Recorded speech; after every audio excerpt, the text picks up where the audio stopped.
Hey guys, J Games here again. This is going to be what if Daniel was trained by Manager Kim. Now, I did release two of the thumbnails for this on my community post, being what if Daniel was a son of Manager Kim and what if Daniel was raised by Manager Kim. Now, I'll hold up real quick. Alright, so basically the info I'll be giving for Daniel. His canonical mother does not exist. His canonical mother is basically just a fodder at this point. She's either not an important character, and just because I love Daniel's mother as just a person, she'll either be living a happy life with no kids, or she'll just be in a whole different universe living a happy life with a kid. So yeah.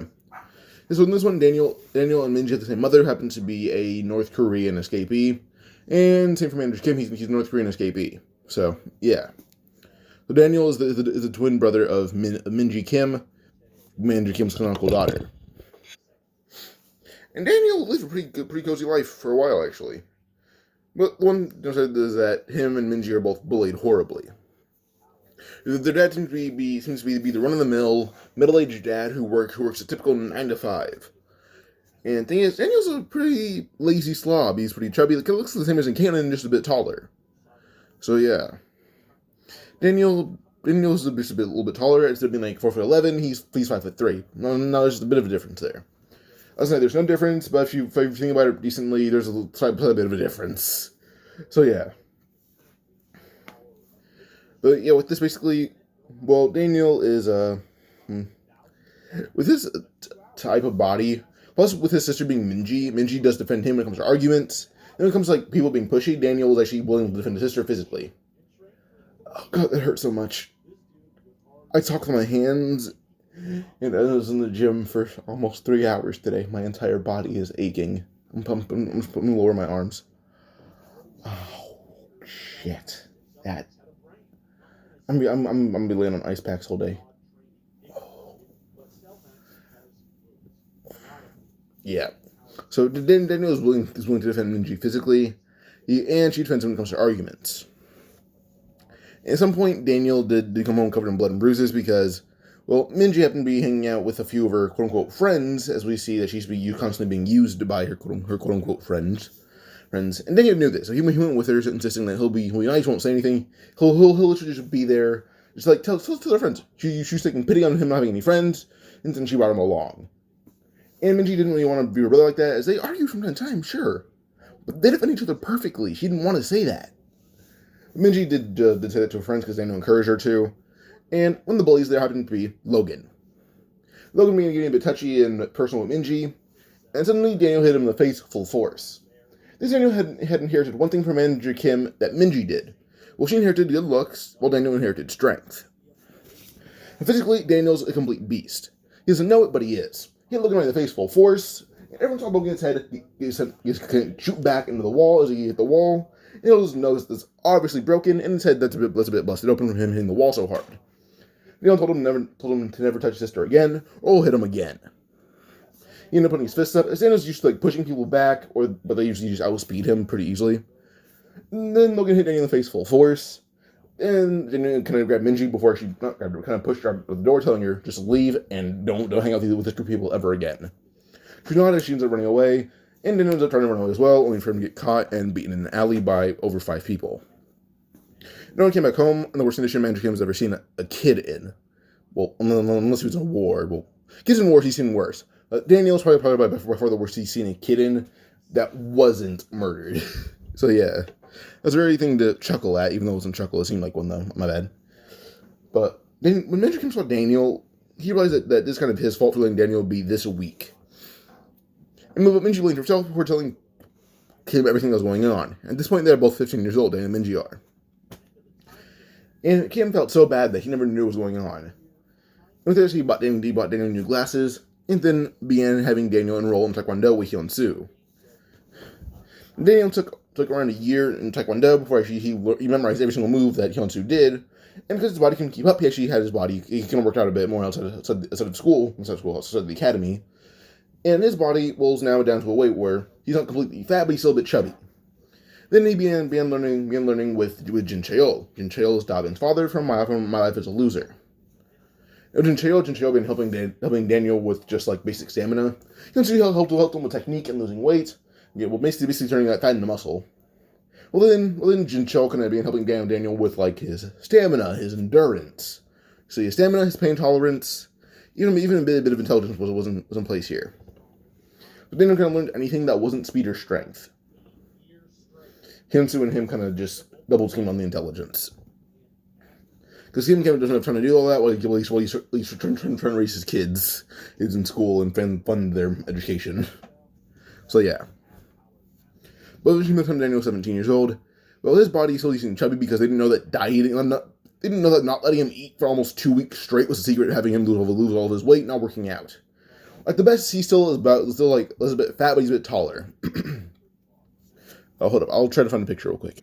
So yeah, we have this Daniel. You have this version of Daniel where he's still chubby, but a lot of that fat is muscle actually.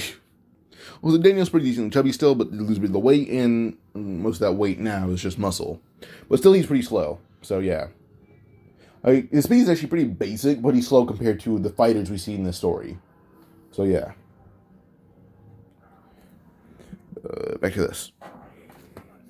So we go on now to probably just Daniel when he enrolls in school now, or lives on his own now. Minji didn't really want to live on her own, but Daniel ended up getting his own place as he had a job. He had a job at the same like place. Like Minji Kim lives in the city, unlike Daniel who lived in the countryside. The way he met Logan was honestly just a sheer coincidence that Logan knew other bullies. So yeah. But Daniel lives in the city, the gas station, or not, the convenience store he works at in Cannon. Well, he works there already. He's been working there for like 2-3 years. So, yeah. And he has enough money to live on his own, but also Manager Kim, Jin Cheol, and Hyun-soo pay Shin-dad to actually help him buy it. Hyun-soo owns a business. Manager Kim is kind of just, he has a good job and everything, but he also is, I'd assume he's being paid to not go into public light. Then I assume the same thing for Jin Cheol, because he's like only Korean, not only Korean. He's the only quote-unquote average citizen I've seen in Mono with with a gun. Like, we never see like anyone, like, not in like manga, not in manga. We never see someone basic pull out a gun. Jin Cheol, I'm pretty sure, is being paid to stay out of the eye of the public as well. That man is a complete monster. So I assume Hyun-soo is also very similar, but Hyun-soo isn't really an agent or like in the military at all. He was literally just asked to do some military stuff because he's so skilled. That's about it. So yeah, so with the money coming from the government and also them all having really good jobs, well, they're actually able to pitch and help Daniel by the house. But then he's like, oh, the house is next to me are vacant. Can I combine the two? Like, oh yeah, sure. They'll pitch him by the house next to him, break down the walls, put them into one giant house.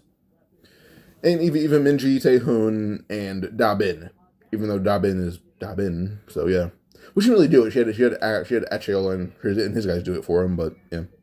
But we need to know that canon Jin Cheol does what was his name? Oh yeah, Ancheol or Ankeol. I forgot his name. Or not. I can't pronounce it. But yeah. Alright, so going on now will probably just be the few arcs where Daniel has a second body, which honestly he just gets it because he wants a better body so that people don't see him as just a chubby loser anymore. Because if he gets bullied in a fight, he'd do good if he landed hits on it, but it wouldn't be that okay. So yeah. But going on, we go into just the first few arcs before we get on to, I'm giving a brief rundown of these miscellaneous arcs. So yeah.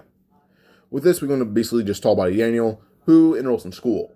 Or first, actually, we probably go on fight Daniel, who meets Mira and gets beaten up by Zach. But Zach ends up going for like a punches because he thinks Dan's flirting with Zoe. But he immediately pushes him in front of him, his elbows out, and Zach hit Daniel's elbows. So that means Zach's fingers are they're in agony, but they're not broken. Then I went in for a punch, hitting Zach right in the chest, and Zach was wheezing all over the place. Daniel says he's sorry, but he was honestly just asking for directions. He wasn't hitting on her. And Daniel wouldn't hit on a woman he just recently met. He said he's still never attention for women, but he knows better. He has a lot better manners. So yeah. I'll hold up real quick and extend my chair a bit higher. Alright, there we go. Bit taller. Alright. So Zach yesterday, no, it's just he wasn't hitting on Mira at all. He just wanted directions. He nodded and Zach just froze, realizing he was the asshole in the situation. which should make him feel very bad because Mira was just like, yelling at him now in public. But eventually, we go into Daniel, who get the house, everything, knock down 2 walls house next to him, and make it just one giant apartment complex, make it just one giant house. Also, for the time he has some decent amount of money that he has, he's able to redesign the place on his own, making it kind of out of place, but it looks good. So, yeah. But so Daniel in his new body, with a bit of also training from Kim, actually, Kim told Daniel, he just said Daniel that, with how far away from that you are, and you're not legally allowed to live on your own. Plus, technically, you and Minji don't legally exist. The government isn't really too fond of me. And you not being near me is a very, very, very bad thing, so I'm going to teach you something. Then kind of taught Daniel to forge documents. Then ended up forging a whole new identity for himself, which was actually for a second body. So Daniel's body is Daniel Park, while his birth name is Daniel Kim. So yeah. And with this, he goes to school, and basically ends up, Dooley doesn't bully him, but he tries to get under Daniel's wing. But Daniel always being in schools that are basically in the middle of Seoul, and also meeting bullies from the countryside, he knows Dooley's type.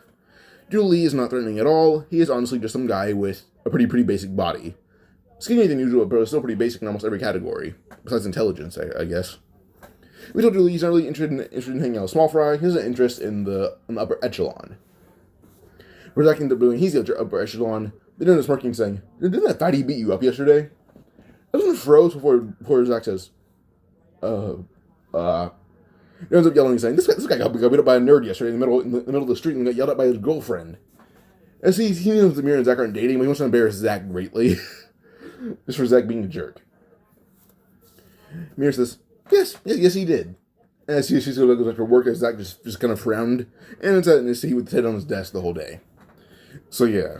Those moments where the days going by, the day, sun, moon, not moon. Sun, moon. We kind of have that whole thing going on with Zach with his head on his desk. So, yeah. Eventually one day, Zach does want to fight Daniel because Daniel insults his pride, but Daniel seems to be, quote-unquote, hot shit. Zach immediately made him for punching against Daniel, and Daniel's like, "Oh, this is basic boxing." Kids in the city, kids from the countryside, they're pretty annoying and they're jerks. And immediately puts his foot up before stopping Zach's punch immediately, saying, "It was a good attempt, but it wasn't the best." With this, he used Zach in the gut full force with a basic punch, and Zach lost his lunch. They ended up turning away before walking into the classroom, and Jay's a bit intrigued by Daniel. He doesn't love fighting, but he's used to it. And Jay kind of knows that feeling himself. He doesn't like fighting, doesn't really do it too much, but he's used to it, being his teacher, Alexandra Sophia. So yeah. Now eventually the next day, where we see Daniel end up meeting Duke and Chiho, and he's everybody who'd meet them. But Dooley and his guys try to intimidate Daniel because he's a chubby guy. But immediately kind of grab Dooley by the face, making him crushing his head, telling him, get out of the store and stop smoking.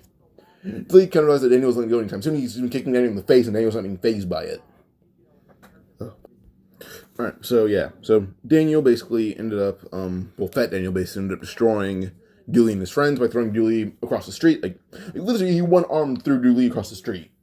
And I was going to watch Daniel do that, saying that Daniel's no pushover. And then little Daniel, he's going to beat the crap out of every single one of Dooley's friends, and then tell the girl get lost. He's not interested in her. And Dooley's like that insult as he walks away, saying, he's unfortunate. And Daniel's like, he's like, you and your quote unquote little friend can stay there, and Dooley will embarrass him sometimes later. One for Daniel put on his pants and just yell, saying, "I dare you." And Dooley just froze in embarrassment and walked away. But you guys can continue what that meant. Pull his hands up before walking back in the building, and telling Duke and Jiho they can have anything you want in there on him. Because Duke honestly just walked up, and Jiho was just there being bullied by Dooley.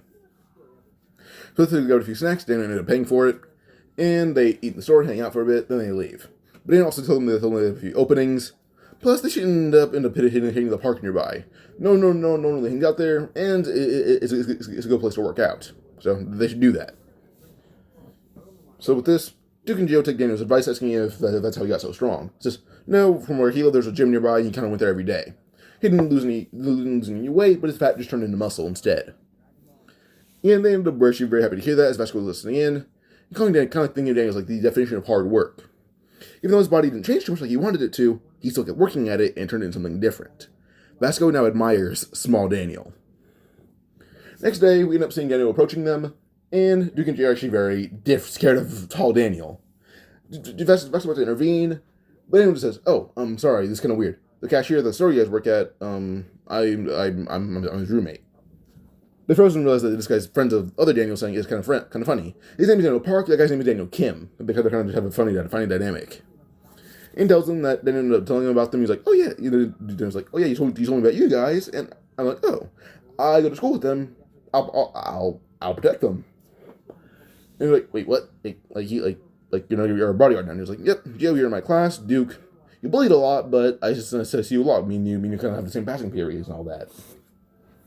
Duke thanked Daniel, Joe thanked Daniel, and he would just bow to them. Last realized that Daniel's a good guy. He honestly, he's a good guy. It's just he beat up Zach that one time. This would be the one time where Vin would throw a cup at Duke, telling him to fill it with water. But then kick the cup immediately right back in Vin's face, telling him, "Fill it up yourself." Vin got up looking at Daniel, and told Daniel he's some brat who got lucky in a fight against some nobody. What chance did Daniel have against a judo master?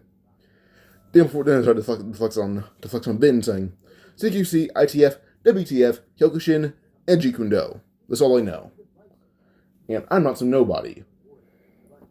And immediately Vin froze, saying, "You know all of that." Daniel says, "Yep. Photographic memory." Daniel doesn't need to have one, as his genes literally are required him to be built different. You think she was some run-of-the-mill kid? No, he had the life beaten out of him almost every day as a child. Yeah, he still wanted to fight. He still wanted the smoke. He still hated the guy that gave him the smoke, but he wanted it. So, manager Kim, his genes instilled I want the smoke, and I'll fight constantly. Genes and Daniel, even though they're yet to activate. But Vin tried to grab Daniel by the shirt and try to flip him over, but when he did, Daniel was on his feet again. As something that Jinchio remembered is a guy and his unit. No one knew his name, but he was amazing in martial arts. Amazing. And he taught him a few counters to a few martial arts. Those counters being boxing, judo, jiu-jitsu, and taekwondo. So with this, as soon as Daniel on his feet, Vin says, "You're wrestling, don't you? Only people I know can escape that throw as wrestlers." And says, "Nope, not a wrestler. You're too basic." As he kicks Vin in the side immediately, before hitting the face at the same time, with only one foot keeping the balance of this motion. So yeah, with this immediately sends Vin flying to a wall, and Vin ends up recovering a little bit. He got back up shaking a bit, only for Daniel to approach him, grab him by the face, and tear his glasses clean off his head before crushing them. Now Vin tries to cover his eyes, only for Daniel to kick a tray right above them, and Daniel tells Vin he can see perfectly fine, but can Vin? Vin nods and he perfectly. Then Daniel immediately told Mary Kim to shut off all the lights. He should do so. Daniel got in position. He can't see at all, but he can smell and hear Vin pretty well. His senses are pretty well honed. So before, Jinchio focused on everything about Daniel besides his strength and speed. Well, speed was a little bit of a thing for CQC, so yeah, not a little bit, it was a thing for CQC. But Taekwondo already gave Daniel a pretty good gauge of his strength. So did Kyokushin Karate because they ended up memorizing everything from Taekwondo. So he ended up being taught ITF, memorized that even quicker. Actually, no, Kim taught him that. I'd say actually not Kim. Actually, I'm pretty sure Kim would know it because ITF is the main fighting style of North Korea, I believe. So Kim and Hyunsu kind of taught Daniel ITF together. Then Kim taught Daniel the basics of Jeet Do just to get his footwork down, but also he increased his strength through a few techniques. WTF took him only 8 months to master, with memory alone. So with this, all of those left were CQC and Kyokushin Karate. And he learned both of those from one person. He learned CQC from 3 people, but then learned Kyokushin from one of them, that being Hyunsu. So yeah, so he can hear and smell Vin pretty easily. And Vin is fighting his full capability right now. He's insanely strong. More than Vasco, Zach, Jace. The man's a monster. But eventually, Daniel was able to actually beat Vin. His lights come back on, and Daniel put Vin's hat over his eyes. But they see Daniel decently roughed up now. It's just both of his sleeves are pretty torn apart, covered in blood, and then Daniel has an obvious black eye. But he's claiming Vin is the strongest opponent he's ever faced, better than Zack. Vin ends up coughing, saying he doesn't want pity, he wants a rematch. Smirking before telling him get stronger and he'll think about it. As Daniel sat down, he ends up getting a whole new coat from Vasco. Vasco says he doesn't wear his anyway, and they see the same size. Daniel ends up thanking Vasco, puts it on, and he goes to class as all his blood is cleaned up. And Eli does actually acknowledge Daniel's skill. He's a completely different monster. So yeah. So Eli actually offers to have someone go to his apartment and repair his jacket. Daniel don't thank him. And then she tells Daniel he knows a good way to get blood out of a uniform. He'll do it for him. This doesn't intrigue Daniel, as now he keeps tabs on Eli. Vasco as well now. Vasco intrigues him because he looks like a gangster and he's in high school. So yeah. Whole bar thing never happened because he would not go to a bar. Now his birthday happens as well, where he gets close from Jay. That happens. It's a pretty cool thing. He also got presents from Tae-hun, Hyun-soo, Dabin, Jin Cheol. Wait, so yeah, Hyun-soo, Tae-hun, Dabin, Jin Cheol, Minji, and Mandra Kim, and Jay, and Duke, and Ji-ho. So yeah, 9 people ended up getting Daniel gifts that day. So yeah. So Daniel's house now is like a completely full wardrobe because of Jay. But some of it wasn't Daniel's style, and she asked Jay if he could tell some of it because it wasn't his, and Jay's like, oh yeah, go ahead, tell it. So Daniel's like, okay, cool. So he ended up buying clothes his style with the money that he got from Jay's clothes. So Daniel is now pretty good in terms of style. He's learning how to dress and all that. And the arc where Daniel meets his mother would never happen because his mother is not in this universe. So yeah, or she is. She's pretty far away from where Daniel lives. So yeah. But now we'd go on to the next arc. I believe would be the what was it? The Festival Arc. Yeah, this arc. Slave auction thing happened, but with Daniel not being Daniel. But also, well, he actually kind of expect a few things. So he ended up basically convincing, not convincing, but giving Zoe a ton of money, telling her this is around, if you want to put it in dollars, it'd be around $300. Telling her to use that money to buy him, in case this one girl Lala bets on him. He handed her even more money, telling her if you need that, just use this. She now has around $600. Then Jay saw what Daniel was doing, gave her even more money, gave her around $10,000. She saved her own $1,000, so it worked out. In the betting, Crystal bet this much money, only for Zoe to outbid her, and she got Daniel. So, yeah. Crystal took this one actually outbid her. But immediately, the money that she bid on him, well, it goes to the school. But immediately, Jay ends up handing Zoe a paycheck and handing Daniel a check for the exact amount of money he was bought for. Crystal realized that Daniel ended up wanting to be bought by didn't want to be bought by Lala, and he ended up giving someone money to actually buy him. She asks Daniel why he didn't want Lala, and he says, oh, simple. She's a nightmare. Everyone that's been bought by her has horror stories. She does make some excuse calling him kind of a pig, but with the trauma he actually threw a kick at, not at Crystal, but kind of above her head, and God knew this. Maybe he tried to grab Daniel's foot, only the moment that he grabbed it, he's kicked right in the face by his other foot. Then I couldn't actually back on his face, saying he's never been hit that hard by some nobody that made him bleed. And immediately, as soon as he was going to attack, someone actually picked him up, only to be kind of just drop kicked right in the face. He's wondering who picked him up. When we see a kid with not a kid, but a teenager with bright colored hair, the face he can't quite place. But then some type of gangster kicked him in the face. Now, this didn't hurt too much, but as soon as he gets the kid to put him down, he's immediately grabbed from behind and kind of threw onto his back. And suddenly, if this girl would run, kicking him in the gut with just a full force kick. And as soon as he got back up from his kick, it did sting a bit. He just proceeded barraged with a few jabs from 2 different guys. One seemed to be boxing, the other seemed to be, street fighting, but really good street fighting. So yeah, people that defended Daniel Eli picked him up, Vasco drop-kicked him, then slammed him, Mary Kim kicked him, and then, not Vin, Zach and Jace both punched him. But then he's cornered by Duke and Gio, who thinks are nobodies, and Duke ended up hitting him in the gut hard enough to actually make the gun actually flinch a bit, saying, "What the hell, this pig actually hits hard." But Gio don't up with enough strength to actually throw a gun, and didn't actually shock that Gio got that much strength now. Usually that took all of Gio's energy to even throw him. Then Gio passed out immediately, and, well, Zach ended up looking down at Gio, saying he apologizes for bullying him. Dooley ended up doing that as well as every single, basically, kind of delinquent Jay High corner's gun. Denomich has this kind of face because Gunn is like an exciting opponent. He's never felt this feeling before because he's never had to fight a serious fight. Now that he has, his skill, everything about him makes him wants to fight to his full potential. But this guy's a whole different monster, and these numbers are needed. He knows it.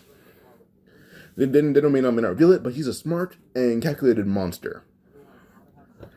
With this, they all fight against Gunn, every single delinquent Jay High, and they lose.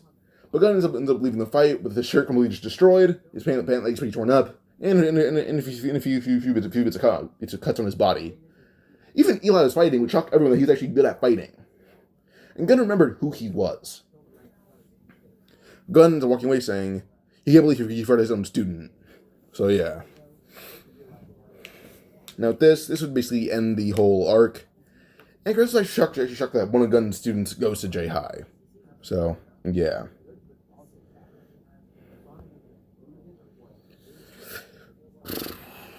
What's the next arc, I believe? I believe the next arc is actually, what was it? Paprika TV. Duke and Mary Kim, not Duke and Mary Kim. Duke, Yui, and Zoe are streaming. Duke also ended up getting a record deal from that company because he got a bit taller, and the fast converting in muscle. He's getting like the original Body Daniel look now, like he's still a bit chubby, but he has muscle on him. Like, obviously, he looks good now. He's like a bit. He's not pleasant actually. He has a pretty basic appearance, just a bit of fat going on there, but that fat's muscle. Dude kind of has that going on now. So he didn't get a record deal alongside Daniel. Not a record deal, but a tryout offer. So him and Daniel both get one. Works out. So yeah. So Duke ends up basically seeing the whole thing, and then Jin actually stopped bullying Duke. Duke seemed to actually make that guy feel something, which some simple deaths. A few delinquents couldn't even make him even like blink, and they hit him point blank in the face. So currently, Vin has nothing but respect for Duke right now. He hates to admit it, but he does. So in terms of skill and not even music, Duke is amazing him. Vin Jin has never felt such conflicting emotions for someone he doesn't like that much. So yeah. Hold up. Alright, so yeah. So going on, we'll be also going to Yui, whose boyfriend is here in the store. But Daniel ended up also helping Duke and Jiho get a job with him. So with Duke and Jiho actually having jobs now, and Daniel working there for a long time, being pretty responsible, he's the new manager. So yeah. So Duke actually his grandmother set up a small shop, actually outside the store. He does pretty good work there too. So yeah, everything's going amazing for the store. Plus with actually the store being pretty well protected. The Burn Knuckle, Dooley's goons. They may not be intimidating, but they're large in numbers. Vengeance Posse. Who else? Eli's Fangirls. Yeah, this place is pretty good, and you can get a lot of positive traffic too. It works well. So yeah. Yeah, but when Yui's boyfriend tries to lay his hands on her, well, immediately before anyone can actually intervene, he's in the head with a cane, full force. It doesn't hurt too much, but actually bruise him a bit, saying like, "Who the hell hit me?" Only see Duke's grandmother. Boyfriend can hit her too. It leaves him to pick up by Duke and suplexed. Duke ends up standing up, telling him to never look at his grandmother like that, and Yui's boyfriend just ran to the store, just crying at how much pain he's in. So yeah.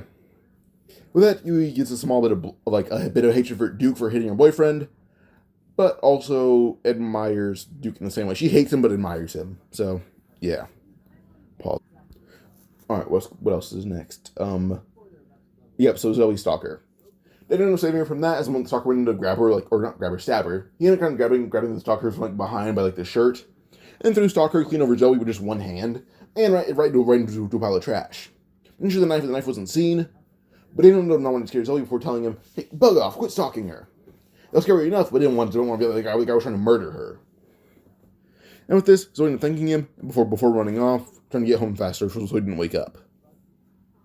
The Stalker got up, seeing that Zoe was gone. He just punched the face of Daniel over and over again until the police arrive. When they arrest the Stalker for, well, stalking and attempted murder, so, yeah. And actually, no, not murder, attempted kidnapping, but, yeah. Next up, the boot camp arc. It's a very sensitive arc and topic, along with this one, but I'd say it's less sensitive. So, this arc is less sensitive than the camp arc, where it goes into a bit of serial R-wording. So yeah, so to go to the camp, there's a serial R-worder under the name Zeus who tries to R-word Mira and Zoe.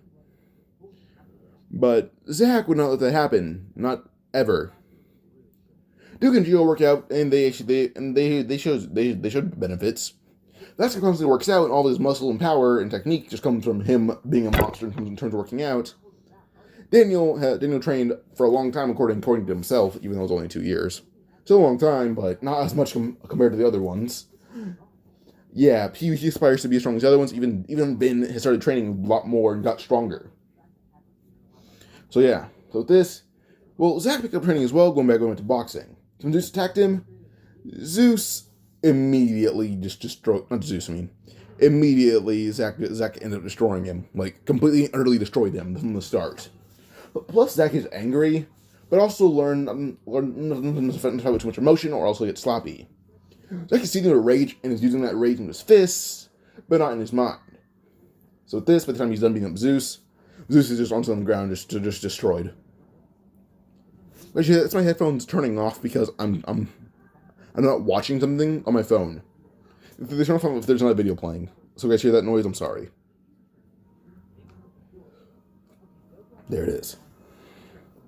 Alright, now the Pavlov's dog arc. That is what it's called. But in this arc, honestly, wouldn't be anything besides Daniel going back to see Kim and Minji, but he finds a few basic bullies. No, not Logan. No, just basic run-of-the-mill do-lee bullies, and he beats them all to a pulp in a second. Like you know the scenes where like people are walking through crowds and the crowd are just sent flying because this character is just so strong. Daniel does that to these run-of-the-mill bullies, just one hand which throws them, and then we see all of them in the air. But Minji were outside to see Daniel, and he just does that. It amazes him that he's that strong now. So yeah. He's no manager Kim, but he's strong. So yeah.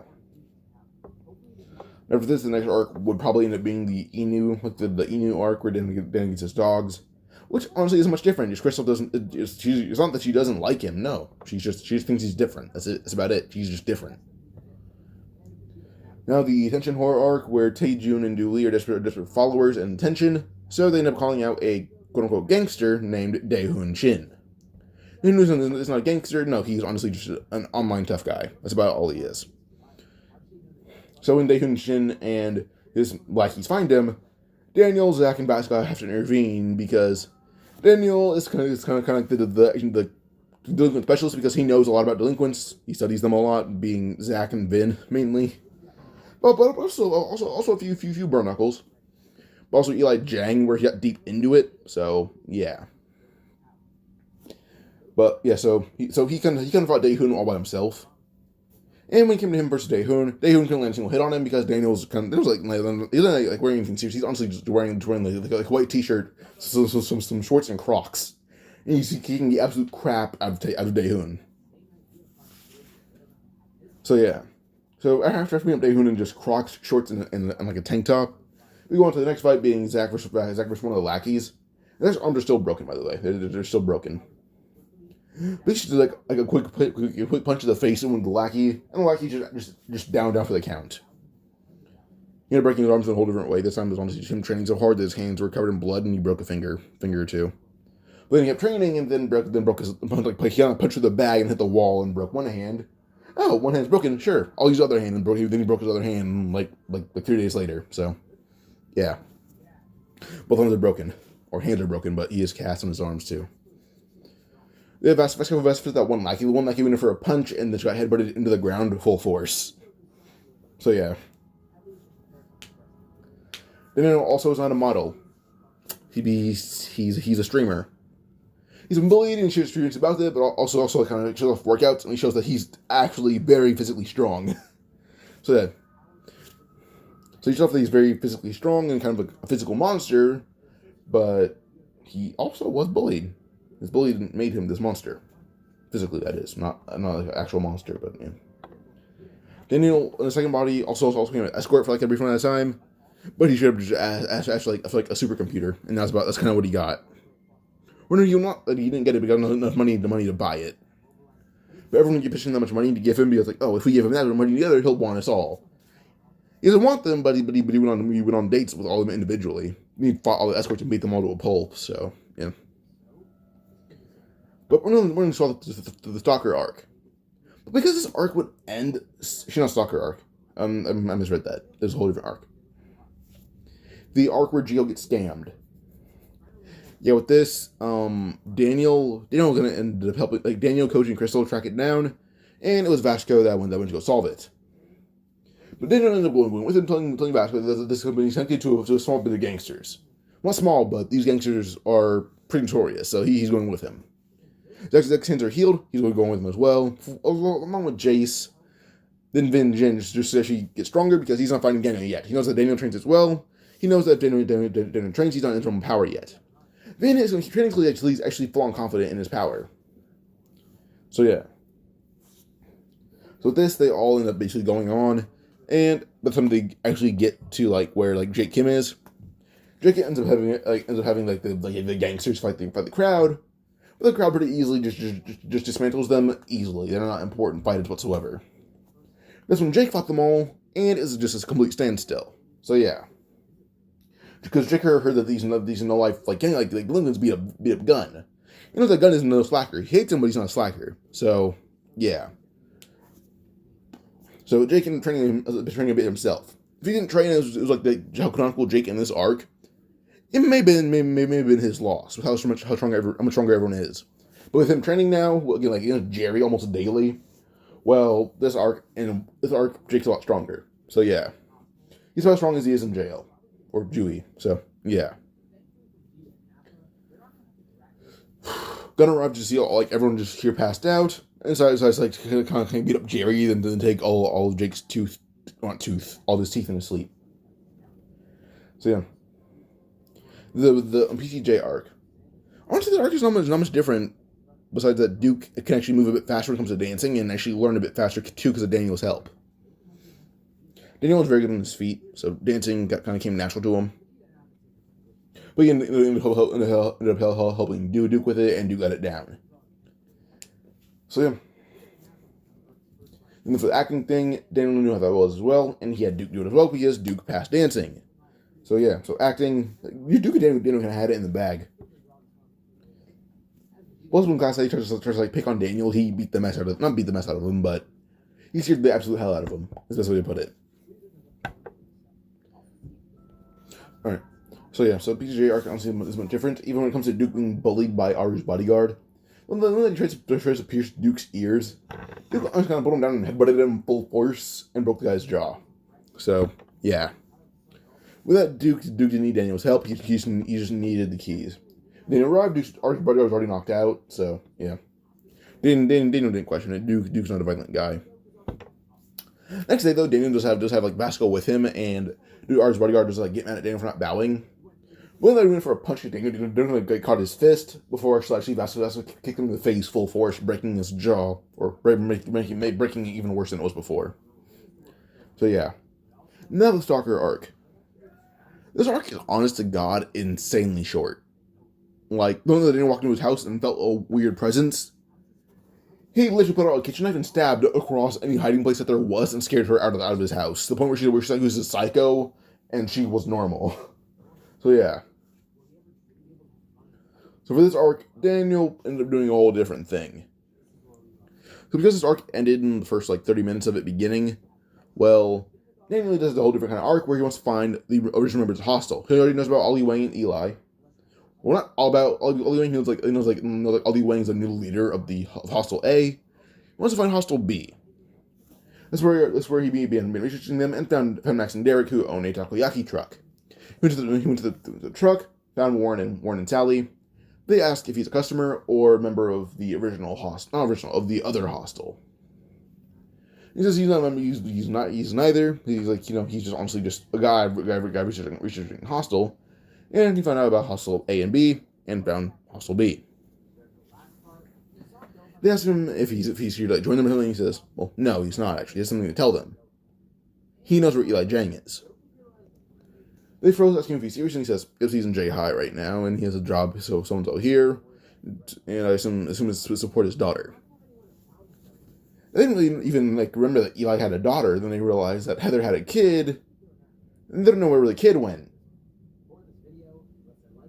Eli has a kid, or they didn't know that they think the kid was with Heather's mom. There's the nature that Eli took the kid and is raising it as his own now. There was that thing that they were probably the most in the wrong ever. So when Eli ended up going to his house one day, Sally ended up telling Warren just not go. She wants to talk to him on his own. And Warren just does what Sally says. So Eli meets up with Sally, reunites with her, ran into Warren and Max and Derek. Then thanks Daniel. But then tells him that Eli can thank him another way by being a sparring partner. Then Jin, Vasco, and Zach are good, sure. But Eli's a whole different league than that. Eli would decide saying he doesn't need to fight anymore. But Daniel says that God is interested in them now. He will have to fight no matter what he wants. We should annoy Eli that Daniel was right, so she encourages Warren, Max, and Derek to train with him as well. Then he made a point thing, if guns could come from for us all, we should find somewhere mutual to train. And didn't have just the idea. We listened to the meeting Hyun-soo, meet up with him, and he was like, oh yeah, there's the whole basement downstairs, the whole other Taekwondo area. There's a lot of equipment down there, and the equipment's kind of old, we don't use it anymore, but there's kind of the whole layout up here, it's just old equipment. Also, the lights aren't too good. And doesn't care, as well as he has Jay fund the whole basement for them, and Jay even joined in on training with them. With this, the whole basement of Hyun-Soo's Taekwondo Academy is a complete just training area for all of them. So yeah. Now when Logan enrolls in J-High. Logan enrolls in J-High, his worst mistake is fighting Vin Jin first. Because Vin Jin didn't really train in the basement. Zach did occasionally, 3 days of the week, he'll train down there, other 4 days, gym. Vin Jin was like, 2 days here, 2 days here, 5 days in the forest. And that is what he does. Knowing that Logan just tried to tackle Vin, I got him by the head and just threw him over into a wall, and that was a fight right then and there. That he one-handedly threw him. So yeah, that was a fight right then and there for Logan. Next up would be Zach, but they went to fight Zach. They hit him once in the face. Like Zach ended up doing the same stance as you from the boxer does. And he's just one simple punch to the face, and that was Logan out for the whole next period. Oh, now lunch versus Vasco. When they tackled Vasco and tried to twist his ankle, the one that they touched Vasco's leg, he felt pure and utter muscle. And it's probably the worst thing that Vin could expect. Not love that what was it? How to phrase it? It was probably the worst thing that Logan could have hoped for. This was the simple fact that due to Vasco being almost pure muscle, he could not twist him whatsoever because he wouldn't be fazed by it. And he's hit once in the face by Vasco, and that was him out right then and there. So yeah. His next fight, Daniel, he lost horribly. Daniel was just a pretty boy that was his height. He attacks Daniel and just got one shot with a kick to the gut, and he was out for the whole day. So yeah. I believe the next arc is now the animal cruelty arc where Daniel meets Johan, but Daniel outclassed Johan literally every single way, which annoyed him. Plus, he knew who Johan was. Found Ollie, found Eli, found out Ollie. Well, first found out about Eli, found out about Jake Kim, found out about Oli Wang, Then found out about the Forminger cruise. So yeah, he doesn't know Eugene though. I'll give you that right now. He does not know Eugene. He just knows the workers. So yeah. So yeah, he meets Johan. Him and Johan fight. Not fight, but they end up kind of having a race, and then it pretty easily breeze through him, with really no effort, honestly. But when the dogs are stolen, they don't immediately kind of like, oh, give me a second. Immediately with that, like give after like an hour or two, he's like, okay, I know who did it. And with this, well, he kind of ends up having like, again, like it tells the cops like, oh, I think I know who did this. Like, well, you don't have any solid evidence. And it's like security cameras, try that.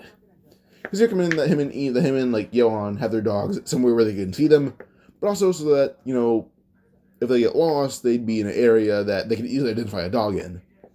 In the middle of park where they're like running far away from, they don't think that's a good idea. So near like kind of in between, like kind of the street where they can like people would also distinguish a dog is barking from people. It'd be obvious. It's like drown out the noise, but also they could identify what the noise was. So yeah. Well, with this one, with Lizzie's cameras, like, oh yep, we know who it was. They arrest the woman, and the pets are returned. Well, after 4 or 5 days of being groomed and cleaned and fed, they're returned. So,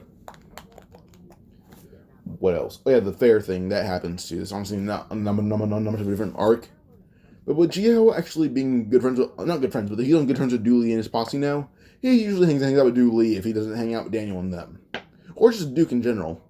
So yeah, or Duke and his fangirls, or fanboys. So yeah. Gio doesn't have an excuse to feel left out. So, yeah. Also, Vasco met his Muay Thai teacher. So, yeah, that whole thing happened too. Then the fake bank account arc where Gio meets James Gong, and he doesn't hang out with James too much, saying, oh yeah, he's hanging out with his friends, and he'll pretend like he'll show a picture of Vasco and everything. So yeah, that's pretty intimidating. Or sure, like he'll show like a picture of like, oh, here's Warren, here's Vasco, here's Daniel, here's Zach, here's Vin. He's a friends with Vin or anything like that, but Vin's like, oh sure, why not? I don't care. So yeah. So with this, when it came to like James stealing his bank account, Gio knew it wasn't him from the start and met with James alone, fought James, lost, but stabbed him. And then Gio got arrested without Daniel being pushed out a window. So, yeah. Now with this, Daniel eventually kind of also discovered a few things that he should not have, being James Lee, where Chairman Choi paid him a visit and beat him up. Chairman Choi is a whole different league from most fighters. I assume he's like a fighter on like gun and goose level, probably even a bit above it. So Chairman Choi beat Daniel to a pulp. And Choi got hit a few times too by Daniel, but it was still Daniel's loss. So yeah. What else? I guess the God Dog arc would be the next one. So yeah. So the God Dog arc. First happens to be Vin Jin versus Ivan Park, but Vin just realized that someone that wants to beat Daniel knows multiple martial arts. Or Vasco being learning a martial art, and now Vasco's basically unbeatable for everyone besides Daniel and Eli. Warren, someone he met very few times, is learning a martial art. At this point, Daniel is not 18 yet, and when Minji's 18 like in canon, because in this one she's Daniel's twin, well, there's no Manager Kim story just yet, and Manager Kim has a normal job. But Daniel's aware of Manager Kim's skills, so he encouraged Warren to go ask him to train with him. Like, get a job in Manager Kim, reveal who you are, he'll probably train you. And then Daniel's right. So, yeah. So that's kind of the whole thing for, like, Warren. I just want to say that right now. So Vin Jin, because of all the martial arts that people know around him, and him only knowing one of them, he will learn Hakuda, he has Judo, Sheer Wrestling, Hakuda, or Hakudo, whatever it was, I forgot, honestly. What else? I would also say that wrestling's probably in the bag because wrestling can directly counter other martial arts. So, yeah. So when Ivan like landed from been throwing him, he just kneed right in the face when immediately gets flying to a wall. And for coverage, he just brought like a few punches to the gut rapidly. And Ben says he's been learning wrestling recently. He knows how good Ivan is, so he's not let him get a chance. All right, yeah. The next thing would probably be the next arc being Logan versus Hope Park. Logan does not train he trains on his own. We're into picking up other martial arts like Vin Jin did. One of them including Sheer wrestling because he's simply a big guy. So yeah. Him versus Hope Park. Hope's like, oh, you use wrestling, so does my brother. Well, Logan's like, oh, this whole different than your brother's stupid wrestling, I guarantee it. And Priest just beat the crowd out of Hope Park effortlessly without getting hit once. So yeah. Johan and the God Dog attack Vaso at his job though. Once it looks like Vaso trains constantly, and even being picking up a bit of Taekwondo along with his judo. Not judo, I mean along with the Muay Thai. Brett got a job in the dojo, or in the academy that the Kyonsu teaches. We're like, oh yeah, sure, I can teach him a bit of Muay Thai because mine seems a bit more flashy in terms of, or I seem to hit a bit harder and seems a bit more flashy. I can probably attract a bit more customers too. So, and he's right, they do. They attract a bit of adult customers too. So with this, Kyonsu's Academy is no longer a study group, and is an actual martial arts academy where they get a lot more traffic. But also people like Vasco there who also just draw some people because he looks so scary and kind of tells them, go inside, come on.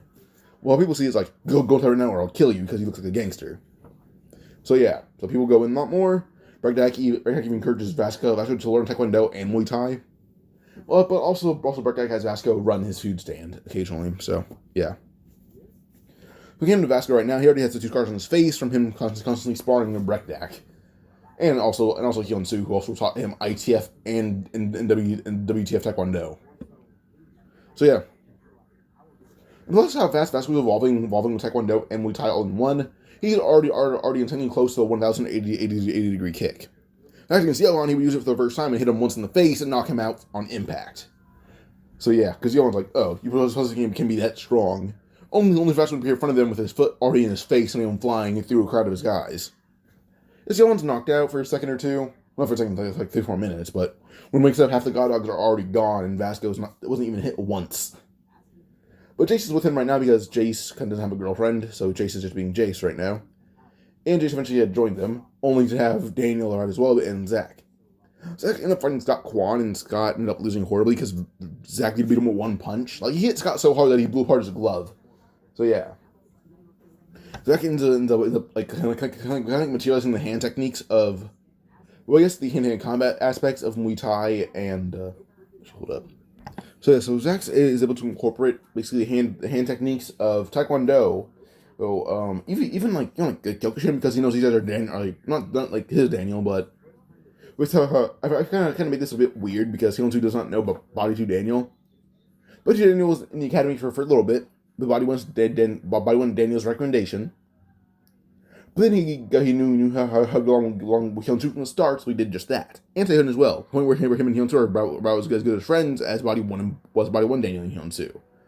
So he can pretty easily just asked to use the basement. So, yeah, this is how I wanted to phrase it. But pretend mutual friend. That's kind of how it worked. So, yeah. But then we go on again to, I would probably say about just, yeah. So Zach incorporates hand-to-hand combat techniques from Kyokushin Karate, Muay Thai, and Taekwondo. But he does it in the point where it's legal in boxing, but also still not boxing. Like, it's legal in boxing, but also wouldn't be considered boxing technically. But Zach ended up calling this, Zach Lee style boxing. He's against Scott Kwan, which perfectly in line ends up being legal, but it's also still not boxing, but still fits in the rule book. So with this, he pretty easily obliterated Scott Kwan with just one punch that blew apart his own glove as well. So, yeah. Then Eli ended up fighting those guys that were at his job. Instead, Daniel ended up being able to he's had a few good ideas actually, because, well, one, he needs money to fund his training. Two, he needs money to actually, well, not be a major crew, but to also be realized that they have a lot of money and power like a crew. So yeah, with this, Mac and Derek end up moving the food truck to Sally's place, and Sally ended up using that money to actually actually make the place look like a business. They been using the place what it was for. But then eventually, like, oh, this place is a good location. So then they end up moving the training here. The training where Blackjack moved here as well, so that's like another branch. So yeah, and kind of have a place. Oh yeah, there's like you train here, but upstairs is where like the owner sleeps. So yeah, so they kind of have their own training place now. First floor is like the academy goes on. Then a pretty sure the place is like 5 stories. First floor, academy. Second floor, kind of like a break room or break floor. Third floor, training for the crew. Fourth floor, living area. Fifth floor, living area. Kind of how it went. Roof, movie night. But yeah, so that's kind of how the layout went. And then with all the money, they can fund their training in a lot more effective way. But yeah, so yeah, Eli also is in like his blonde hair stage now. So yeah, plus his power is almost matching blonde hair Eli, almost. Eli grew so much in just 1 month of training. So just imagine how strong he is with just a few months, but also people not as strong as Tom Lee is. Plus, there's really nothing on the line right now, but Eli's still really strong. But eventually when Yawn wakes up, most of Godog's been beaten by Vasco alone. Well, Vasco and Jace actually. But then Daniel, Vin, Logan, Zach arrive. But then so did Jay with just a ton of money in before paying off the owner. But Jay ended up kind of left the helmet on, but just gave him money. So yeah. So yeah, so with all these monsters here, especially one like Eli, who's already a crew head level person, who's now stronger than Ollie Wang. Johan knows this. So yeah. So he seems like Eli is probably someone who's beyond Ollie, and someone he knows who's beyond Ollie, Jake and Gunn, and Goo. He doesn't know much about the head of the workers, but he compares Eli, Daniel, basically everyone in front of him to literally Jake and Gunn. And Goo. So yeah. And with this, Johan just ends up submitting the fight, knowing that he will not win this fight. But it seems that when he tries to copy abilities, Daniel immediately kind of just hits Johan with the basics of a martial art he already knows. Or just CQC, which is not really copying martial art. It's not martial art they can copy that easily. It's a martial art where, yeah, it's a good one, but wouldn't benefit you if you only copy it and not train it. So, yeah, it's kind of a martial art that needs training even if you copy it. So, yeah, and eventually Gunn does arrive with Johan having the crap beat out of him. We sees sees Eli back at his full power from what he remembers, but also a bit stronger, actually. And everyone here seems like they can work in sync with each other. Well, Vin Jin can work in sync with Logan, because they're both almost the same kind of bully, but then everyone else can work in sync with Vin, which allows them to work in sync with Logan. So as they all fight Gunn as a group, they eventually do pressure Gunn to his limit. I'd say they're about as strong as like UI Daniel in the third affiliate arc. Not third, in the fourth affiliate arc. They're about as strong as him. So the fourth affiliate arc was Alexander. Yeah, they're about as strong as UI Daniel in the third affiliate arc. They're about that strong. So it's pretty insane, actually. Unless they end up breaking one of Gunn's arms, and Gunn himself is also pretty beaten up. And Dylan had to watch them do this. So yeah. There's also all the God Dogs. This group was a complete just mess up monsters. So yeah. But in the fight, they've all grown in their own way. For Vin, Jin, and Logan is more or less mentally. Not everyone else here grew physically, and yeah. What else?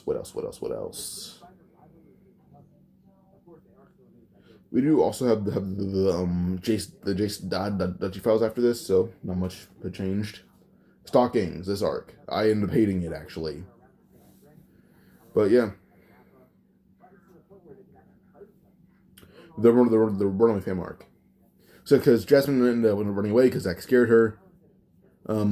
Yeah. So then end up meeting like wasn't so funny. But the thing is about this arc.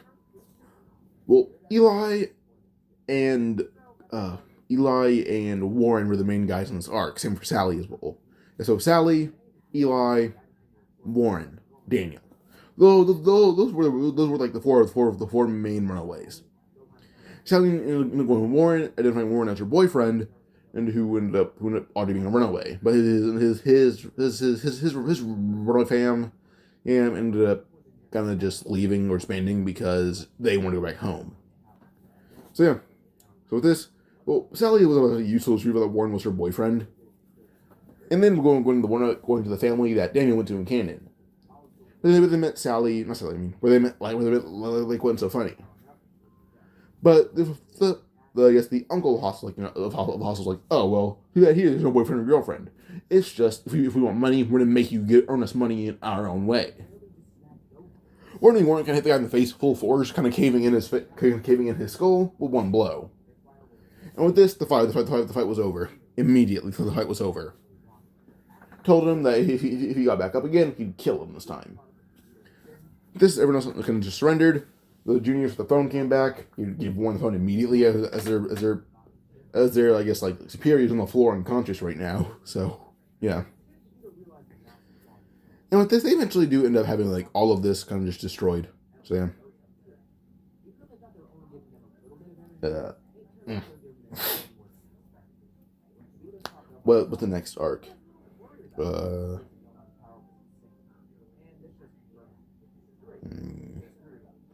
Yeah, Jin Jang's analysis. Oh, hold up. So the Jin Jang's analysis. Basically, the fights have been Daniel versus Zach, Logan versus Jay, Asuka versus Vin. Those are the fights. The thing is, here everyone knows each other's will fight itself in and out. Besides Logan and Jay, the fight's gonna be the most interesting besides Daniel versus Zach. Because as Zach fights, he's getting closer to his strength where he is in canon. Actually, no, he's about as strong as he is pre-monk training, but he's not as strong as he is nearly as strong as he is in the Onsen arc. Nearly that strong. But then as he fights Daniel, and he's losing pretty easily by Daniel. Daniel's like trying hard, but not using his full effort. When Zach realizes, he immediately kind of began going like in self-hatred mode and beat the mess out of Daniel, who went all out immediately. But with this self-hatred Zach, he's still beating Daniel. Like for the good portion of the fight, Zach is beating the living hell out of Daniel. Daniel has no self-hatred. He's pretty confident in his power. He's used to losing. He fights Hyun Soo and Jin Jae-oh and Andrew Kim whenever he's around them just for fun. He's used to losing. Losing to Zach is something new. He's more honestly in shock than actually angry. There's no self-hatred here. It's honestly just sheer surprise. But if you notice that Zach is honestly just like depressed and angry in the fight, yes, Zach is getting a bit sloppy and dirty in fighting. With us using a bit of the gaps in the dirty boxing, which were there few of for Zach, he hit Zach in the chin once with like a full force blow. He knocked out Zach. But simply because he was lucky that he beat Zach. He honestly beat Zach because he's lucky. That's about it. Well, Zach could have beaten this Daniel if Daniel did not realize a flaw in him. Like if this Daniel was not a genius, he would have had his shit kicked in. So yeah. Logan versus Jay. Jay, who uses CQC, now Kali Arnis, Sistema, not now, well he uses now CQC, he already used Sistema and Kali Arnis. Or Arnis, I don't know what you want to call it. But now he began using, I would also say, probably like Jeet Kune Do or Kyokushin Karate as well. And I'm gonna say Kyokushin Karate. Jay ends up having a frail frame, but his power is honestly insane. So yeah. But when Logan ran at him hoping to probably defeat him, he's just punched in the face once, and he's never really been hit this hard by someone he's looked down upon. Maybe Daniel, Fat Daniel, maybe that. Or no, he's never been hit this hard on someone he looks down upon. So yeah. Now with this, Jay being to do more to contain them and beats himself with the living shit of Logan. Logan also been using his high battle IQ and began beating the living shit out of Jay at the same time. But eventually, with Jay having superior control over the fight, with him actually being a natural genius in terms of battle and just raw surroundings, but also his raw IQ. But now, as his superior version of all of those martial arts, he beat Logan. Jay wasn't lucky. He honestly was just more skilled, and the only thing that Logan had on him was physical strength. That's about it. That's versus Vin Jin, actually. Actually, hold up. I think he ended up making two arcs go go for the other. So I'll also go over an arc. I'll have to go over an arc that happened before this, after this. I'm sorry. So yeah. So Vasco versus Vin Jin. Simply cut. Vin beat the living shit out of Vasco. Like, Vasco's almost dead by the end of this fight. Vin Jin has been training since nearly the beginning of the story. Like, the one that Daniel beat up for the first time, he's been training. And at this point, it's been 1 year. Vin Jin has been training for a whole year. In canon, he's been training for probably a few months. Vin beat the living shit out of Vasco beyond belief, and it was terrifying.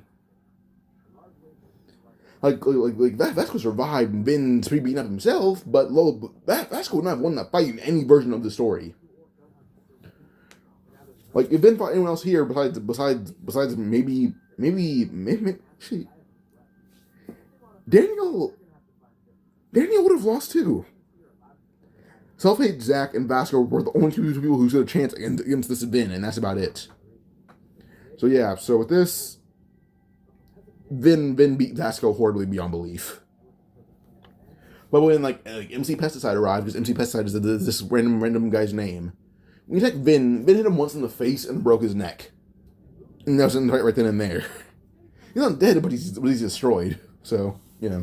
But then with this, they end up like Vin kind of realized the whole thing, like, oh, this was a setup. We were set to fight by using our differences against each other. Like, this Vin grew a bit mentally. I already said that before. And I felt bad about it, but I was also glad he established his strength now.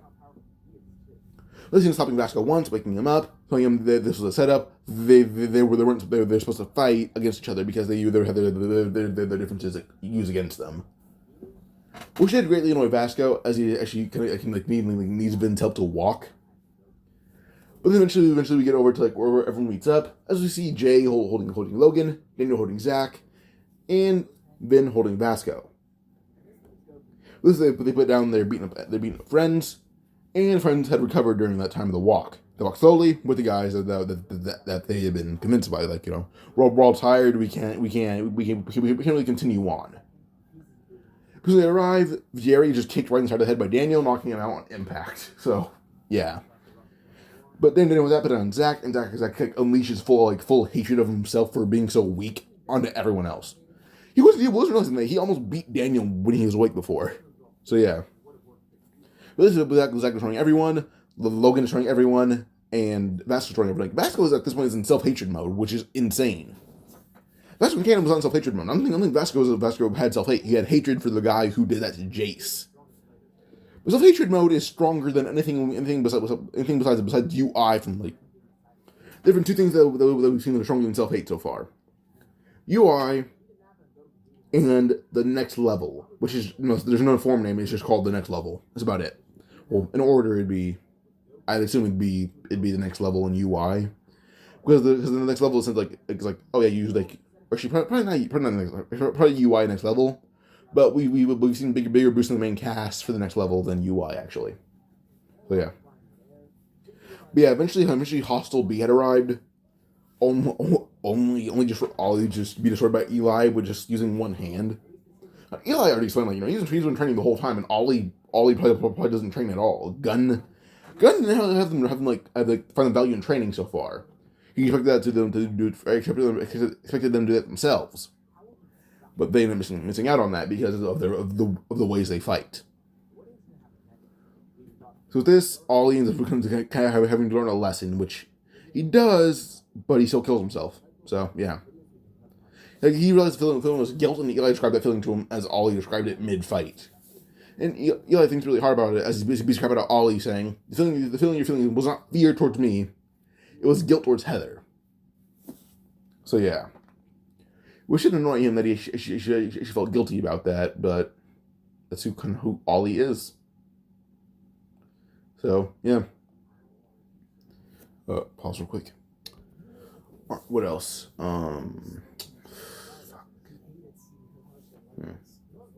Oh yeah, so Ollie is only killing himself over his own guilt, or Heather like, oh yeah, come back to us. As soon as little Eli Jang tried to stab Eli in the leg, Ollie grab a switch from him, saying, there's no reason for you to do this. I was talking about Eli Jangs. Eli Jangs are destined to have families. You're destined to have this one. I'm destined to not have a family. I've ruined that chance. And with this, immediately, well, Ollie had killed himself over guilt in front of a 10-year-old. So, yeah. Yeah. But we're going again, probably the next fight being like, not next fight, next arc, I would say. Where I did end up missing this arc. I need to explain it. It's a very important arc, even though it's not many people's favorite. Eli Jang, Wuthering Jay High. The One Night arc. I love this arc, honestly. But, yeah, the One Night arc, basically, where Daniel, Joy, Zoe, Zach, Mira, and Crystal are going to Chunliang. And while they go here, they end up seeing Mira and Vin happen to be in the forest training still. So yeah, that for like when it came to the hostile members on like the train, first off, Daniel gonna beat them to a pulp because he knew they were hostile, and it was still Fat Daniel on the train still. Which is, he didn't bring a second body. He just brought himself, saying, "Daniel's sick, but he wanted me to get to know you guys." And they're happy. They're okay with the answer. They're okay with it. But Daniel went about it and completely just honestly demolished the hostile members on his own with really no effort. So yeah. So with this, with just pause.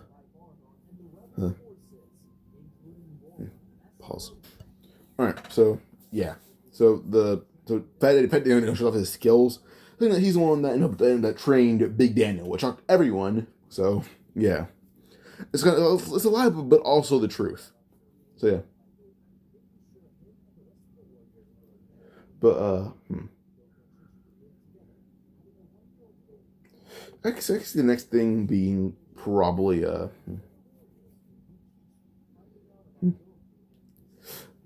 I guess the next thing we can go on to is probably like well, I can actually see Johan and Jace teaming up still. But when that happened, it honestly was just a complete wash on both sides. As Jace himself trains constantly, and then, Johan's still the same as he is in canon. Johan doesn't have much power changes. He has mental changes, but not power changes. So, yeah. With this, Johan and Jace are actually surprisingly close in power. So, yeah. Because Jace ends up training with Warren and Breckjack almost daily. So, yeah.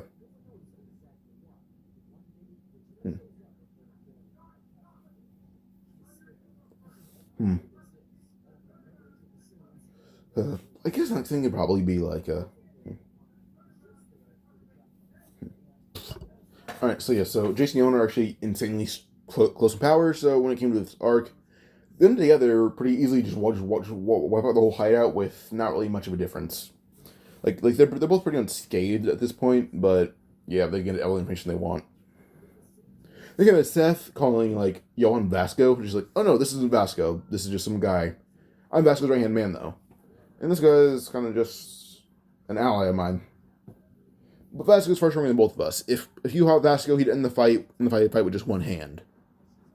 And yeah, so with this, we probably go on to the next arc.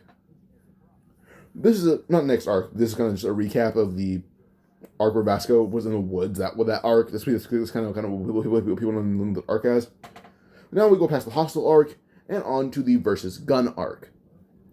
Where it's kind of just post-hostile, but yeah. So with this, we go on basically just Gun versus Eli first because he had Yenna.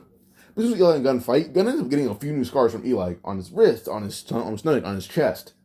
Hyunsu kind of knew what they're doing, so same for Breckjack. So Breckjack and Hyunsu gave Eli like very, very deadly pointers in combat. So Gun has to actively avoid Eli. He has to put down Yenna and fight Eli seriously so he does not get cut. Like not cut, but so he doesn't get hit severely. So yeah, it's a pretty dangerous fight. So yeah. After that, we're going probably to the next part where Daniel would still want to find out the source of his body because he's still curious about it. He just doesn't study it. But knowing that Trimitori is kind of holding something back, Daniel would eventually discover the school of James Lee. He observes his gun is cleaning it out.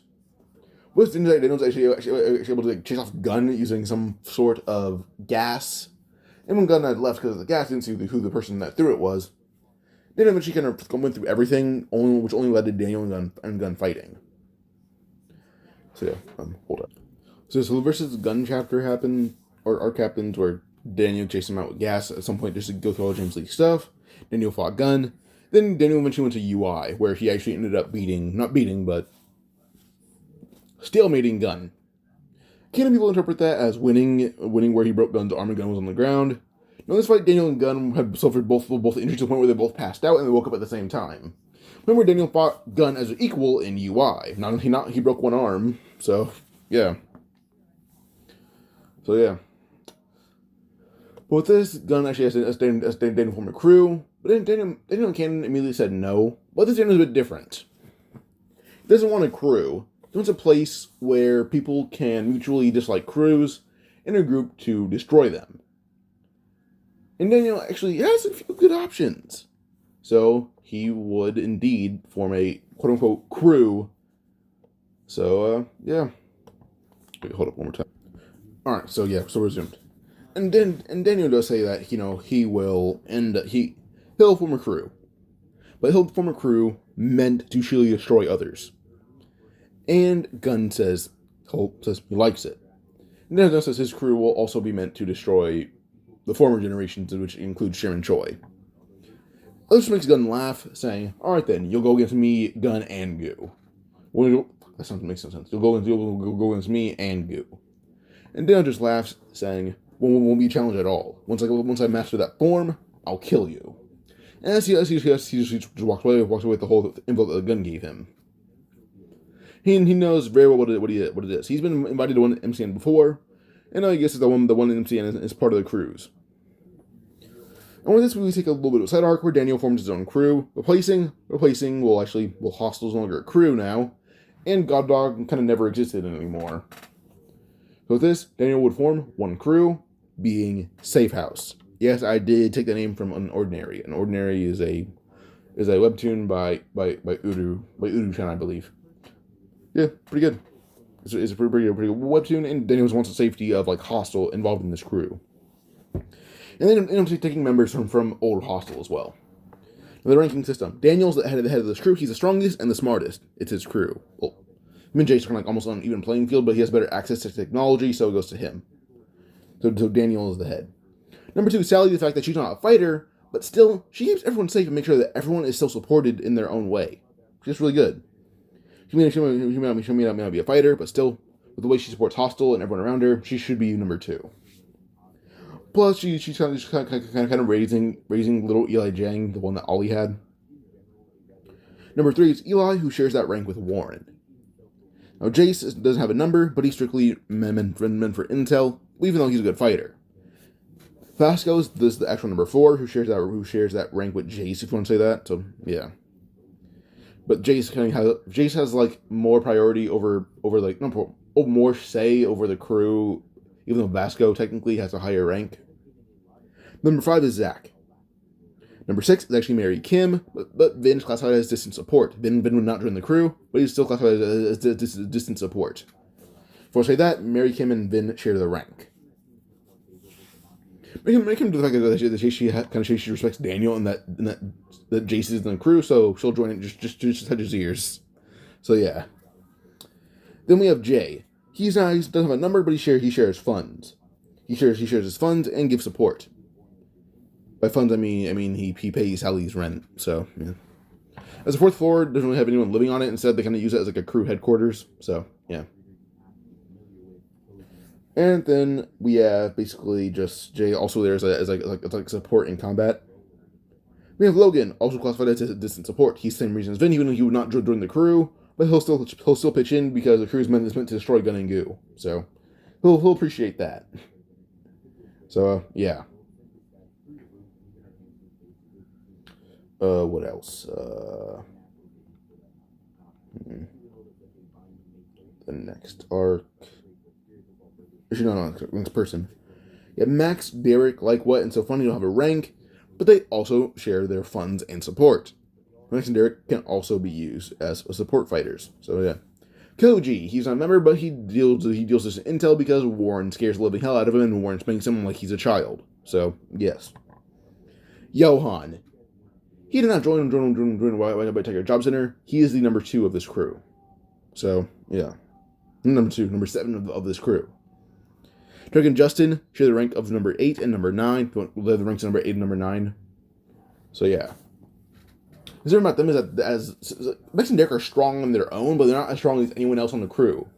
Unlike Drake and Justin, who are strong as a group, but they're still also really strong on their own. That's the difference between Chuck and Justin. Or Max and Derek, I mean. So, yeah. They have James Gong as number 10.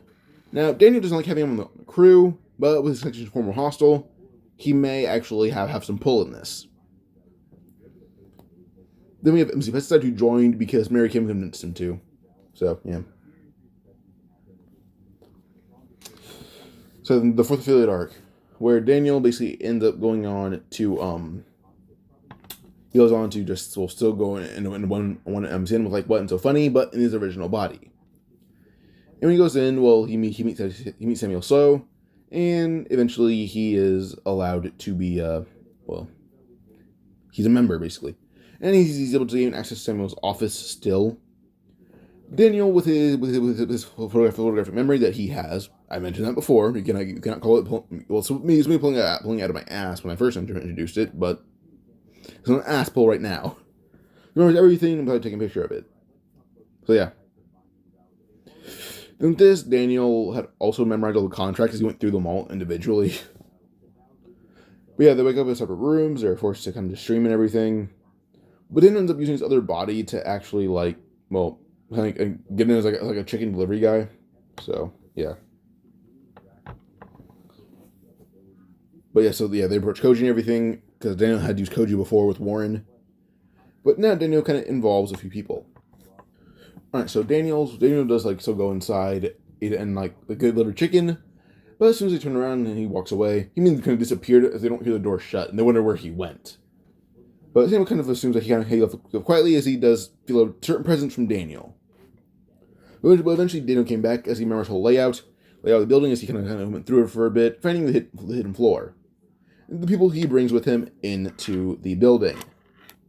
First, himself as a VVIP with a black badge. He knew his badge from the start. He saw Samuel wearing it when he first met him, then knew his was a badge immediately. He kind of assumed there was rank 6, and the black one wasn't really seen, so he assumed that his made him an extra important person. So yeah, so Daniel is enters as a VVIP.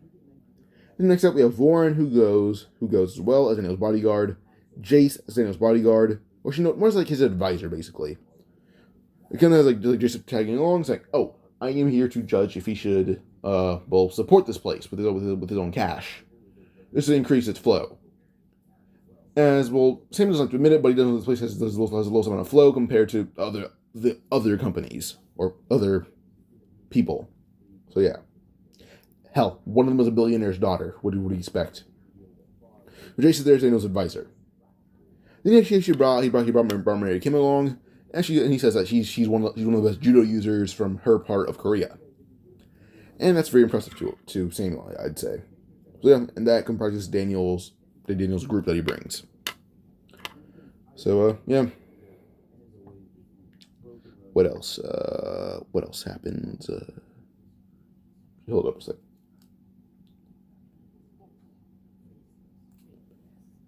You guys did not hear me before. My bad. My headphones were turned off and I didn't realize it. But I am hoping you guys heard me because my phone picks up audio even if I'm not talking. Well, if I'm not talking, if my headphones aren't connected. Also, my volume's turned down, so they may not have recorded anything. If you guys didn't hear me, quick recall. Daniel's security team after he entered one MCN. Himself, Warren, Jace, Mary Kim. Jace is the advisor. Daniel already knew he'd be a VVIP. So, yes, this is kind of the rundown I gave you. You guys couldn't hear me the first time. Bingo. Alright. So with this, Daniel kind of being walking around the place for a bit himself. And eventually, they end up being sorted by Manager Kim, who pretends, well, she's not pretending, he just doesn't recognize Daniel in general, because he's never met this bot. Well, he's met this Daniel, he's just like, oh, I guess that Daniel doesn't know the guy's history as a worker. So yeah. But eventually with this, we go on to basically just probably Daniel versus Goo. that would happen and Daniel and him fight, Plumber Goo is actually very impressed with like saying like, no, if I didn't have a sword, if I didn't have like a way to make a quote unquote sword with me right now, I may lose, or it may end in a draw. But eventually he destroyed Samuel's desk, finding a piece of it that could resemble a sword, and hit Daniel with it, knocking him out. Then they're trying to UI immediately, as he ended up training his body to do so. Well, this has allowed him to actually fight Goo a bit more. The fight, because Goo had a sword, the fight more ends in some way into a gun where it's a draw. So yeah. So the fight's a draw. Eventually we see Manager Kim fighting against Warren. And, well, Warren's actually kind of like, another fight Manager Kim. Manager Kim says, oh, is this going to turn out things like this, even though they've been master and student for so long? And Warren says, well, after your job is done, we'll go back to being friends. And Kim just nods saying, yeah, fair enough. But they keep fighting and fighting in the elevator. So, yeah. Now, that's we go on to basically when they get to the top floor, where we basically see them all just fighting. Like, Daniel Sally kind of walk to the floor, Sally kind of beating up the other kind of guards for a bit. She's the kind of one tasked with finding the secret floor, as Warren was told to hold off security. She found the secret floor immediately, because Daniel told her how to find it. So, yeah. But eventually when they go to the top floor where Alexander is, and Daniel's fat body, and mention doesn't know that Daniel's here. He doesn't know that. He goes, like, the main guard for Manager Kim happened to actually be Samuel, who knew the connections in family for Manager Kim. But he broke out of his room. Manager Kim's going to try to bring him back, only to see his son here. Daniel did not know it was Manager Kim here, and Daniel just turned away from him, telling him, they'll never tell Minji about this. And Manager Kim just nodded, turning away, telling all the guards, if they want to go near these kids, they'll die. Telling them that the kid right in front of him has a really strong connection to someone really powerful. This seems to revealing this kid has a connection to it's like a BSing name, named like a notorious gay gangster he's heard of through Tom Lee. He was like, oh, Jake Kim, and like, oh shit, that's Jake Kim. No, we can't. No, it's not. Well, he's connected to Jake Kim. We can't fight him. And they end up turning away. So, yeah. Little do they know Daniel's future. But yeah, so now we go on to basically just Daniel and everyone else versus their main opponents. Daniel versus Samuel. He's already able to fight on par with Goo to a pretty level. So this is going to be a pretty hard fight for Samuel.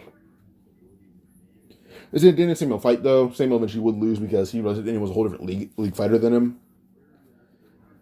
Then eventually we go on to Warren versus Manager Kim. Fight continues. And eventually Warren's actually able to deal with a blow.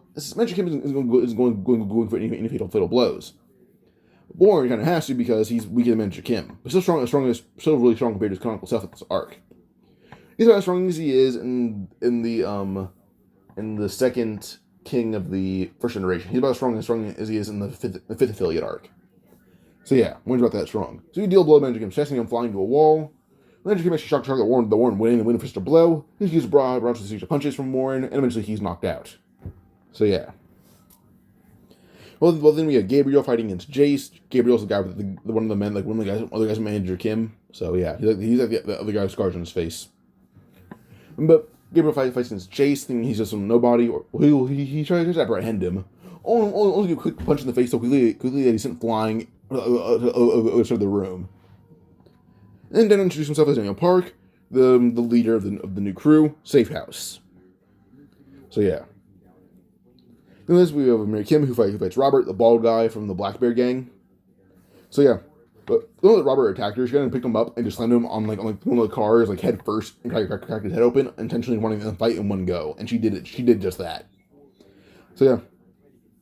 But eventually they finished all their fights right as Tom Lee had arrived.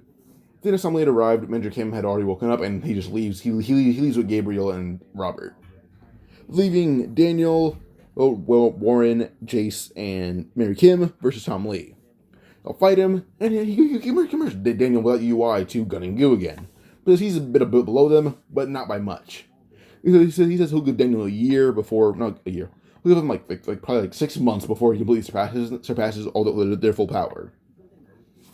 But Daniel smirks, saying, "We'll wait till you see this." As they didn't know that Tom Lee hit him hard enough to knock him out, and immediately, 5 minutes later, he got back up in UI.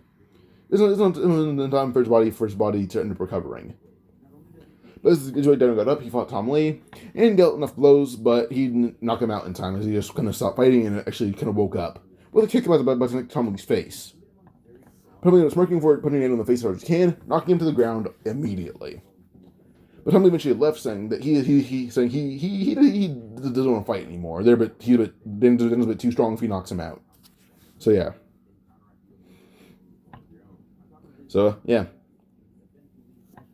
We can go forward again now. I would probably say about I guess this would be the end of the arc actually.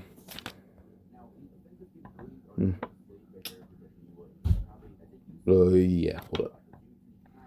Alright, so I end up losing my notes for I'm losing my notes. There's just not enough Lookism content for other arcs right now. So yeah, Lookism's so good, but because it's a manhwa, it's not as mainstream. So the arcs that I have written down, they're it's all the way up to the current story, but it's a bit sloppy. So basically, going through affiliate arc, where basically we have Club BV now. But Jake, Kim, and Johan were there, and Jake recognized Daniel because Daniel pulled up on him to beat the crap out of him earlier in the story. And he did pretty good, actually. Jake recognized Daniel as someone on a crew head's level, possibly. So yeah. Actually, there's one issue. There's one major issue. This is original body Daniel, and I'm talking about second body Daniel. How can I phrase this? Original body Daniel talks about the crew safe house, who's in it, and then now he's in it as well. Jake is a bit intrigued by this, and does talk to original body Daniel about it, and then reveals the second body Daniel is actually his roommate. So with this, Jake and Daniel begin talking. Now, with this, I'll pause one more time so I can rearrange my notes for the safe house crew. The second body Daniel will talk to Jake about the new safe house gang or crew, and then tell him how it gets funds, and that they don't really pay Gun and Goo because Gun is one of the crew to be established to destroy other crews. When Jake heard this, she thought the crew was a good idea, but also the crew would hunt him down. With this, he had one choice. With his crew to destroy the workers and get Sinu back by force. That was his thought. And they already knew this, so she told Jake, Jake can join the gang, but Jake has to be number 2, not number 1, because other Daniel is. And Jake agreed to that. So yeah. With this, we get new members being, I'll go the order now. Number 1, Daniel. Park, not Kim. Number 2, Jake and Tally share it. They have very different reasons for being the number 2. Number 3, Eli. Number 4, Vasco. Number 5, Johan and Zach. They share the rank. Number 6, Jerry and Warren share the rank. Also, Jerry also specializes in intel, and Vasco does pretty good with funds.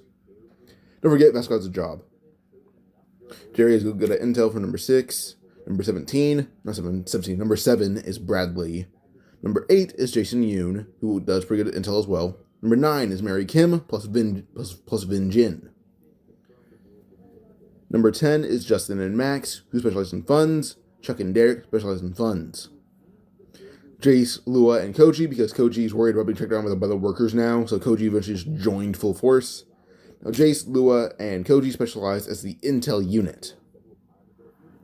Now we have 13, who's Jay, who does funds. 14, lineman. 15, MC Pesticides. And 16, James Gong. So yeah, another fight to this affiliate because of this arc, because not much else is important. So yeah, the fights happen. First, Body 1 Daniel does fight Tae-gon because he still wakes up, because he still lost weight, all of it now, but still kind of pure muscle. Fights Tae-gon, this one that she's almost fighting to a stalemate, almost. But Tae-gon did beat him still, because he lost a lot of that muscle by losing weight. But now the full-on fights.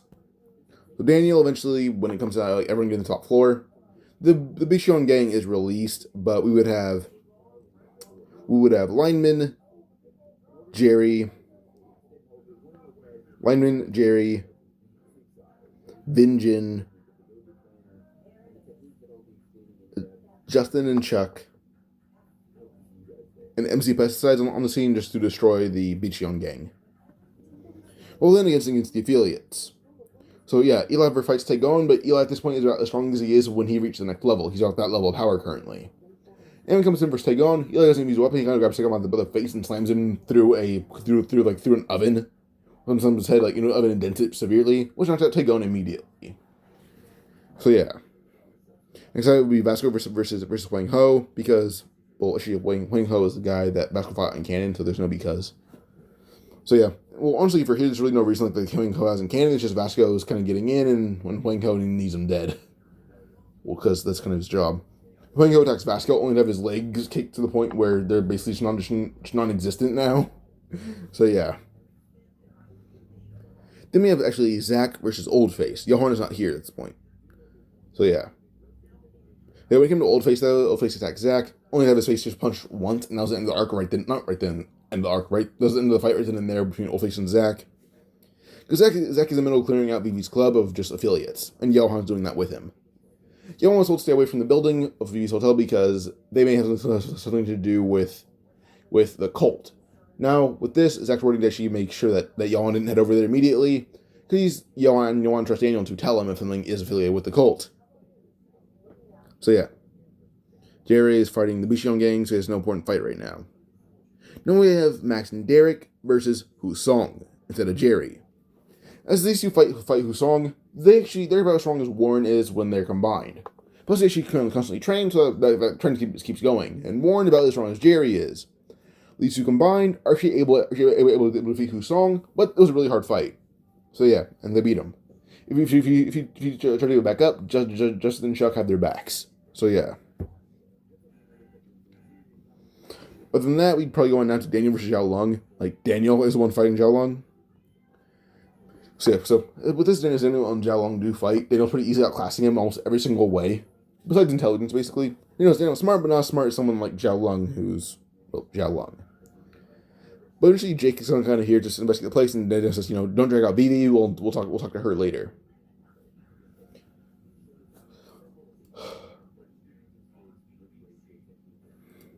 Alright, so yeah. So as Jake investigates the area, well, eventually we'd go on to about just Samuel arriving, because Zhao Lung is like, I'm losing pretty horribly here. I would appreciate help. And Daniel just tells Zhao Lung, if you don't bark like a dog and drag him down here, I'll kill you myself. He wouldn't do that, but he wants to scare Zhao Lung. With this, immediately Samuel would come as Zhao Lung does bark, but Samuel was so much frustrated at Vivi not seeing Jake, and he used to get kicked in the face across the room, having to fight now Jake. Now with this is Jake and Samuel fight. It's more like a battle of equals still. Well, Daniel just one-sidedly assault Zhao Lung. But eventually, the time Zhao Lung's knocked out, Gu had arrived, and Gu sees Daniel. And at this point, it looks just like this, how you see it right now. So yeah, just a different shirt though. Kind of the basic white t-shirt though. But this is Daniel and Gu fight. Everyone sees how strong Daniel is, and eventually with this, Daniel Gu's like, I didn't come here to fight as equals. I'll be leaving now. But then we end up seeing like oh wait, hold up. My bad.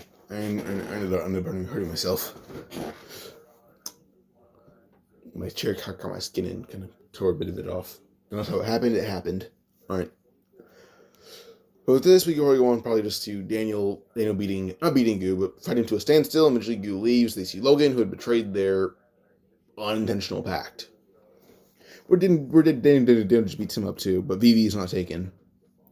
So, and Zhao Lung had lost, but Daniel told him, tell Vivi here that you like her, don't tell her later. It's kind of obvious, and everyone's kind of being annoyed by it. This is Vivi into Zhao Lung. Zhao Lung just tells her that he loved her, but he doesn't want to say it again because he'll get in trouble. And she accepts this. With this, Zhao Lung is badly beaten. He's honestly all that's wrong with him is he has a pretty bloodied body. You're not gonna hit him in places like that. Like all it would take is maybe 2 weeks or 2 tops to fully recover from this. So yeah, Daniel made sure that the Zhao Lung would hit the ground, but where Daniel was hitting him, but it hurt where he hit him. But a week or 2 recovery, he'll be back at full health. So Zhao Lung will come back even stronger than ever in this next arc. So yeah. This week we'd have the workers who would assemble a meeting in Oli Wang's name, but Daniel has a few ideas. So yeah, hold up real quick. So yeah, so basically, because Big Deal isn't here, they'll be using second affiliate fights. I'll be using second affiliate characters for fights in this meeting. Which basically is the exact same as in canon until it comes down to the fights. Where it's Daniel versus Cap Guy, who's been recently revealed, spoiler, as the twin brother of Eugene, named Yu Song. Daniel fights him, but with how strong he is currently, they fight more as equals, or leading towards Daniel being stronger. Jake versus Samuel, round 2. Eli versus Mandiok. Eli does not fight Samuel, he fights Mandiok.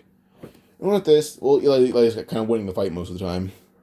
Yoan versus Kenta, so yeah. Bin Jin versus Nomen.